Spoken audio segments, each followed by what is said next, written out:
I'm just looking at your quarterly numbers, sir, and your revenue is up 8%, despite a volume growth of 17%.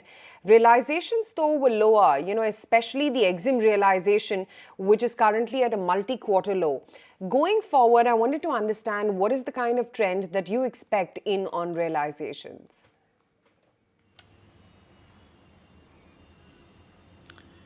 You see, actually in EXIM, the realization has not gone down. See, our originating numbers, originating margins are intact. In fact, they have grown up. But because we started a new line of business and in that we are getting volume, so our handling volumes have gone up.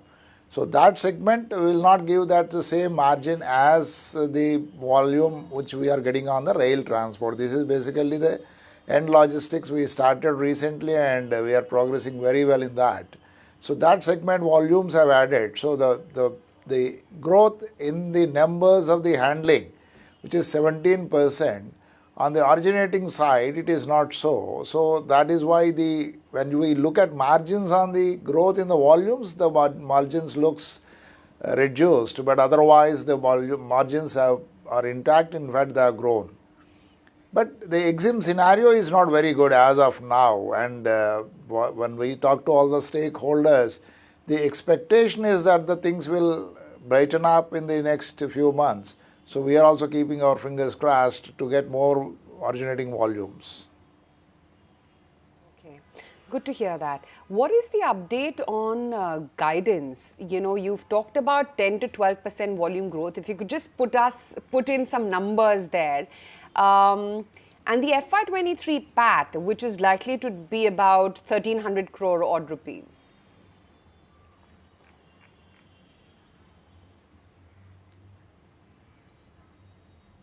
What is the 1,300 crores you are mentioning about? I could not catch you that. We're talking about the FY23 estimated PAT numbers for the full year.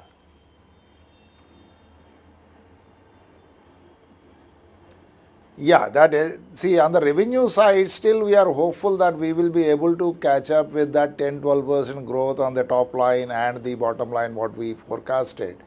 On the volume side, yes, we are now having a little bit of a doubt about the EXIM volumes. Domestic, we have no doubt. Domestic, we are growing very fast and the growth, we are very, in fact, it's much more than 12% growth in the domestic volumes.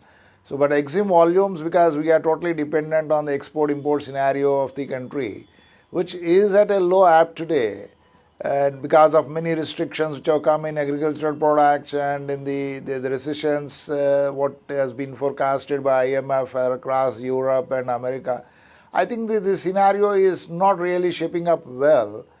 That's what I mentioned, that when we discussed with the stakeholders, particularly the shipping lines and the main industrial houses and export importers, they are of the view that things may go for a better future in the next few months.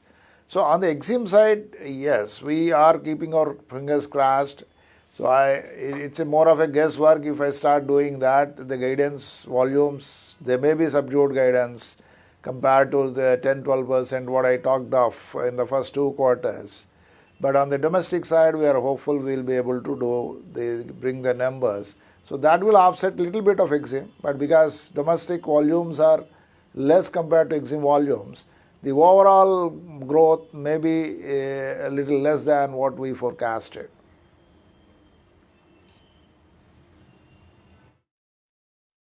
Good morning. So that's the word that is coming in as far as volumes and, of course, as far as guidance also goes.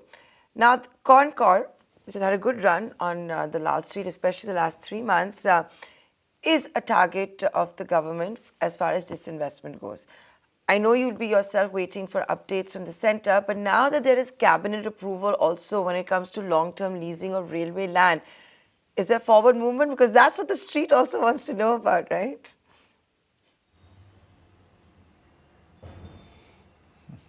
Yeah, of course, everybody wants to know about that, and in fact, I am also waiting that this thing should be finalized fast, because too much of uncertainty for a long time is not good for any business.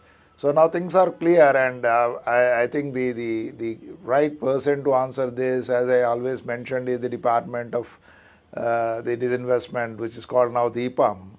So I think they are on the job. and let's see what will come out. Otherwise, from our side, we are in early November, because there were reports of how there were roadshows as well that took place. There were reports of roadshows that took place where good interest has been seen. We are all, of course, waiting for that. Something else, we finished Diwali. So for the quarter that you will still have to report the numbers, there were certain reports that e-commerce companies didn't ship shipments using air and they relied a lot on road and rail. Is that correct? And what will that mean for your business? I know we've discussed guidance, but what is this going to mean? You see, on rail, the volumes are definitely picking up, and particularly after the operations started on the dedicated freight corridor, the transit times have come down very much between North Central region, this NCR region, that Delhi, capital Delhi region, to Mundra and Pipavav. Really, the transit times, which used to be around 70 hours, has come down to 30 to 35 hours. So it's a very good thing for any exporter or importer. So more and more volumes are moving on to the rail, and also the railway infrastructure is, in fact, there's a lot of budgetary support coming to Indian Railways, and they are improving the things. So going forward, the rail volumes definitely will pick up, and a true multimodal scenario will emerge in India, for which we are already ready with our multimodal logistic hubs on dedicated freight corridor as well as at other places.